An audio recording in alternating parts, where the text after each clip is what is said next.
Hey, Happy New Year. Welcome back to Sarah's Soapbox. It's January 6th, 2021, the day that 2021 decided to say, hey, 2020, hold my beer.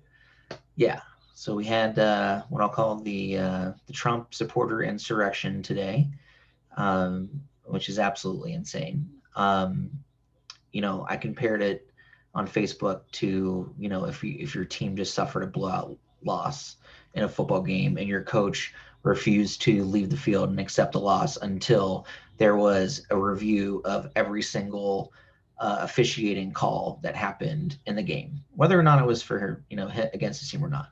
Which that's not going to change the outcome. Like it's absolutely absurd. And you have that glory seeking jackass Senator Hawley challenging Pennsylvania's votes because the mail in law was not constitutional. The fact of the matter is that law was passed by a bipartisan majority, nearly unanimous Republican support, signed into law by the governor, and was not challenged at that time.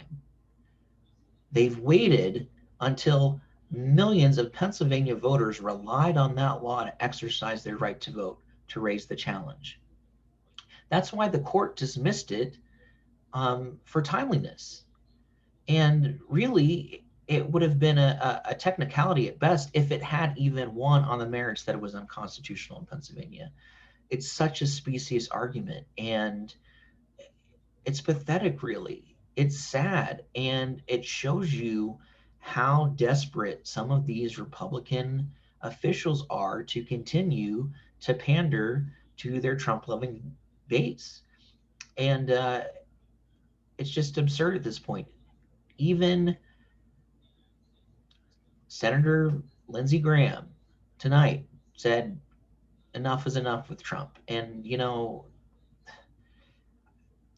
I'm not, this is like his face turn, I guess. Like, sorry, like your heel turn has irreparably made you a heel, and we can't forget his enablement of Trump or any of theirs. And the blue wave is going to continue, and rightly so because of what the Republicans have enabled Trump to do in terms of damaging our democracy and our democratic institutions. Trump did not win this election. He has challenged every state that he could challenge, and he has lost in every court that he has gone into. And I think it's important to note, as Senator Lindsey Graham himself pointed out, they haven't actually alleged fraud in court. They flail around on Twitter and talk about fraud, but they didn't allege that in court. I know why that is. Do you? Because I know as an attorney that fraud must be alleged with specificity. And I also know that they can't cite one instance. I mean, Lindsey Graham himself was like, yeah, they said 66,000 Georgia, kids under 18 voted. And he's like, can you give me a list of 10? One? No, they couldn't.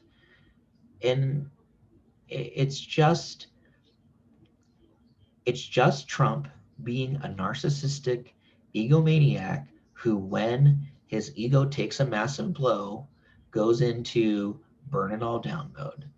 And that's what we're seeing. And I mean, honestly, I think he understands that he is going to face criminal charges. Someone, hopefully, pointed out that all of those felonies that Michael Cohen, his attorney, pled guilty to, in which he's referred to as individual one. I mean, he's his unindicted co-felon. And honestly, his acts today, I think, rise to the level of sedition. I believe that he could face, and let alone criminal charges, I think that he has violated his oath of office, and for that reason should be impeached immediately and removed from office. Um, and whether or not that happens, the man lost the election. He's not going to be president. And those of you who are just obsessed with Trump need to get over it and move on and accept the fact that he's not going to be president anymore, and that is the will of millions of Americans. In fact, 7 million more Americans. Um, voted for Biden. I do think that, being a progressive, I'm not excited about Biden as I would if it were Bernie Sanders. But I'm certainly glad that, at a minimum, he's going to stick to the Constitution. He's not going to host um, state guests at his personal resort and charge taxpayers $3 for a glass of water, um, and just crap on the emoluments clause of the Constitution. I mean, I could go on and on about Trump's and fitness, but look, Trump lost. He lost, he lost, he lost. And no amount of shit fits or rebel flag waving or Trump 2020 waving or F your feelings flags with Trump 2020 and MAGA on them are going to change it. Accept it, you lost. And anyone who continues to support Trump's refusal to concede, you are no longer an American that supports democracy.